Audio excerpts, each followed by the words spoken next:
So we've really gotten into the dismantling portion. Now, because I have to paint the rear quarters, and the rear quarters do not have a spot to cut off the paint, I have to carry it through the roof all the way down to the fender where I can cut it off. However, because the cutoff point is very close to the fender and I need to get right to the base of that A-pillar, fenders have to come off. Well, if the fenders have to come off, front bumper has to come off. Front bumper has to come off, then the grill has to come off, and all that stuff, the wheel well plastics. So inadvertently I had to pretty much dismantle the front of the car, which is fine because eventually I have to pull the engine and I would have to get to this point anyway, and I do want to paint the bay. So again, I will have a deliberation as to where I want to cut off that paint, and the part that makes sense would be underneath the next body panel, so I would be pulling the fenders off anyway. So now some interesting things. When I did pull the front window out, I did find a bit of rust up here in the corner where the actual stock window was not sealed properly. So up here there was a spot where the window had pulled away a little bit, and so it caused some water to get in there and caused some rust right here in the corner. So I ended up getting rid of that rust and just treating the metal underneath with some epoxy. And same thing happened around the other side, right on the bottom corner here. Same idea, there was a little gap, so moisture got in there, caused a little bit of rust, and so I had to grind it out and throw some epoxy in there to reseal it. So now when I do paint, or at this point I'm going to be sealing the metal and putting on some primer, which I'm going to sand, I'm basically going to cut off underneath the window, right in that seam there, all the way around. That would be the ideal spot, and so glass has to come out for that, obviously. So the next step is going to be epoxying the rear quarters up into the roof, down the A-pillar, and also in the door jambs where the weather strip would be. So I'm gonna have to do quite a bit of masking to get that all squared away so that I don't push any overspray either into the cabin of the car or into my freshly painted trunk. So that's pretty important. All right, so this is going to be the next step, is sealing, epoxy sealer and high build primer, 2 coats, and then some sanding. So let's go from there. So I've spent a good portion of the day masking off the parts that I want to paint. First it's going to be a epoxy sealer, and then it's going to be 2 coats of high build primer, and then we're going to do some sanding. So let's take a look at how involved the masking process had to be here.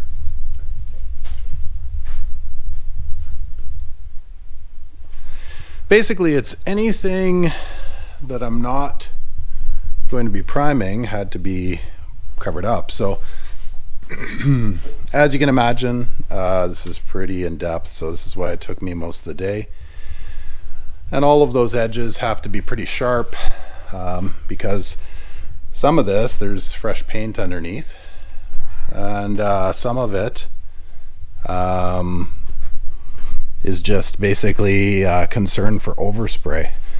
I certainly don't want any of the primer or sealer to push through and go into my freshly painted trunk or into the interior. So you have to be extra cautious about those sorts of things. All right, so let's get going here. Okay, we've been plowing through the bodywork on this car. So what we're at is pretty much we have to mask it off one more time for paint. Basically, the way it went is that I can't just clean the car up and paint after sanding it.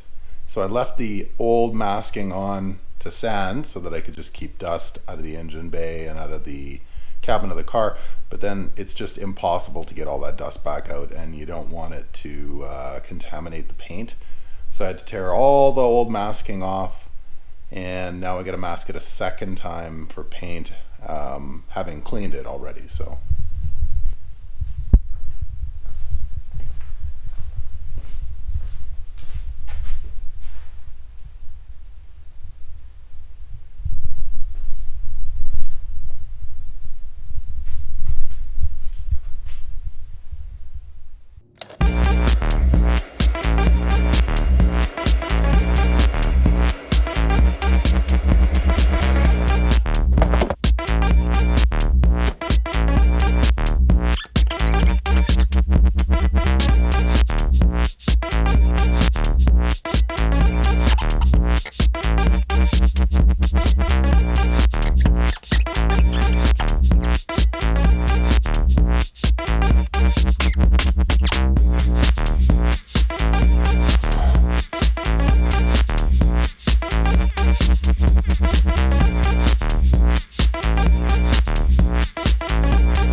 okay, so this is how the back of the car turned out.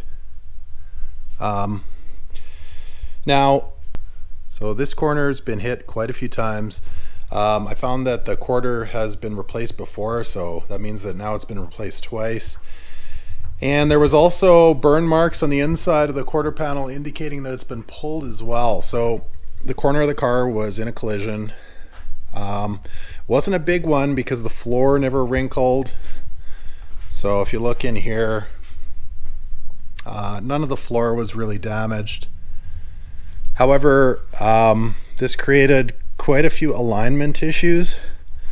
And by alignment, I mean aligning the panel properly. So overall, though, it did end up fitting up really well. So I'm happy with that. And if we move to the other corner, same result. Fit up really well.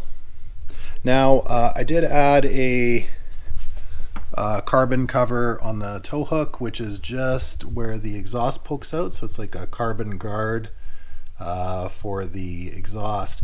Now the reason I added that is because this bumper overall was pretty badly damaged. I had to do quite a bit of body work on it, and someone had actually cut through the bumper right here, and so I didn't want to struggle to patch it. And even if I did patch it, it's a point where the bumper does get stressed and there's not a lot of material down there. So what I did was I riveted on a carbon fiber sheet, and I think it turned out really nice. And so that's where the exhaust will be poking out. I went with new LED tail lights from a company in Japan. They are plug and play, so they just plugged into the old harness, which is pretty cool. Yeah, so what I'm working on is getting the rear glass in, and then after I get the rear glass in, the trunk will go on and get aligned, and then pretty much the rear of the car will be done, except for the spats, which I have to attach as well, but mostly it will be done. So I'm hoping to get that finished in the next couple days here. So that's where we're at. So behind the scenes, to make these videos possible, I've taken on a sponsor, and that is AFR Autoworks in Red Deer, Alberta. So if you guys want to support the channel and you want to support vendors that support this channel and help me make videos, head on over to AFR Autoworks store, check out some of their promotional items, maybe buy a hat, some gear, and whatever purchases you make will come back on me and this channel and help support me make videos. So if you do like the channel and you do like the content, make sure you support the vendors and the sponsors that support me and my channel. So head on over to AFR Autoworks store. Thanks. So I'm very close at the moment to pulling the engine. That's going to be exciting because I do have a few upgrades on the turbo side, so the hot side of the engine. What I'm going to be doing right now, I'm running stock manifolds and N1 turbos, and the N1 turbos are the version out of the R34 GTR nurse spec car. Now with those turbos, I ended up making approximately 490 to the wheels, and I'm hoping that with just a small turbo upgrade that I'll maybe get 40 or 50 more horsepower on pump. So what I'm going to be moving to is these. Let's take a look.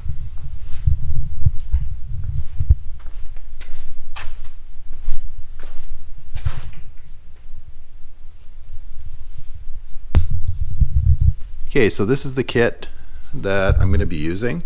So what it is the new version of the old 2530 turbo.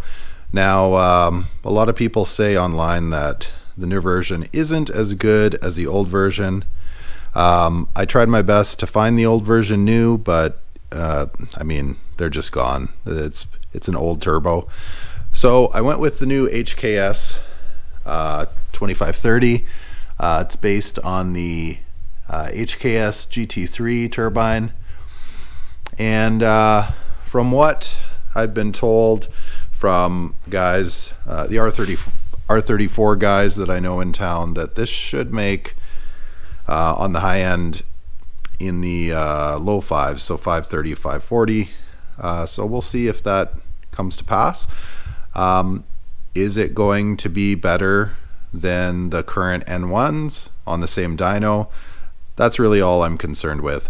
So if I can get more than 490 wheel on the same dyno, so let's say I go up to 530, 540, it's the same dyno, same car, same fuel, I know that I'll have gained power, which is really all I'm looking for. Now, rather than the stock manifolds, I'm going to be using the Tomei cast manifolds, which according to Tomei, they do flow better than the stockers. So I'll be using these, and with this sort of setup, with this setup, I will also be using the HKS divorced O2 housings and into a big downpipe, equal length downpipe, which I already had before. So we're going to see if I can make more power basically with a manifold and turbo change. So we'll see whether that happens. Now whether the dyno reads high, low, or it's a heartbreaker dyno or anything like that doesn't really matter to me. I have a base of 490 on pump. When I go back, let's see if I could do better than 490 on pump, same dyno. So it doesn't matter if it reads high or low, doesn't matter what dyno it is really. Am I going to gain power on that same dyno going back?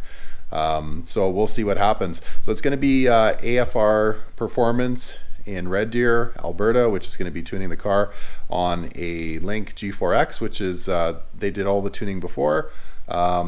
They did a great job. we're going to see if we can get some more power. And of course, I'm going to make video when I'm there. And so I'll be throwing it up on YouTube probably at the beginning of November, right before going to GTR Fest. So stay tuned for that. All right, guys, so where are we at? I'm going to be skipping ahead a bit from the last scene here, and basically because what we're covering is paint and body work, and it is extremely slow. It's detailed work, but in my opinion, not very exciting. So where am I at now? Basically, I'm in a position where I have the bumper left to paint, the hood left to re-clear, the grille left to re-clear, and that's it, and then it's mechanical time. So let's take a quick look at the car. Okay, so here I have the bumper. I'm just prepping it for primer. Lots of little small repairs needed to be done. I'm working away on that. And here we have the car.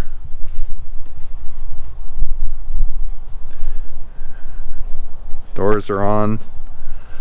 Fenders are painted, but I'm not putting them on as of yet because I need to do mechanical, and it's just safer to have them off, to have the nose off so I don't damage anything. I also have to paint the base still, but this will give you guys an idea of the Millennium Jade.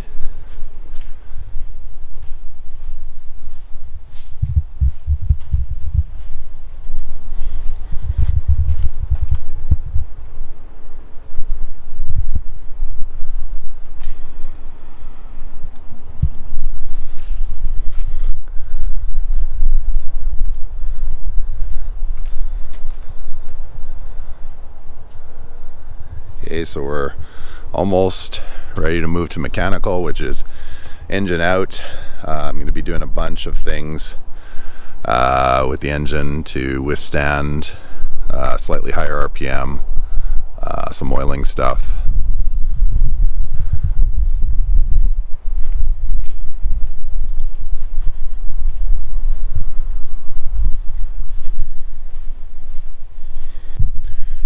Okay, so that's where we're at, and we're going to finish up the paint probably in the next 2 days here, and then the engine's getting pulled, and we'll move on to taking a look at what we're doing with that.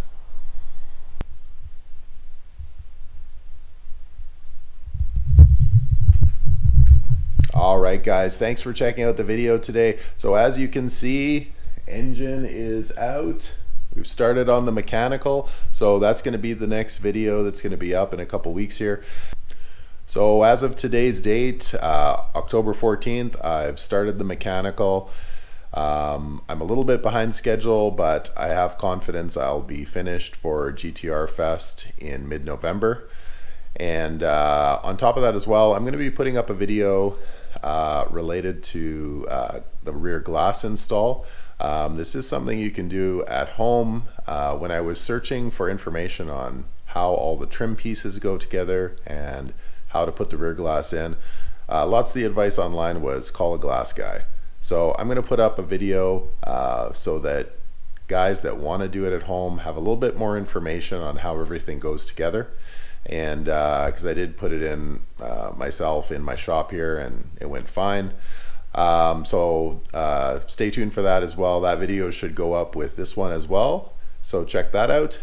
And if you haven't already subscribed to the channel, make sure you subscribe to my YouTube channel as well. Hit that bell to make sure that you get regular updates when I put up videos, and make sure that you check me out on Wrench Rampage on Instagram. Have a good night.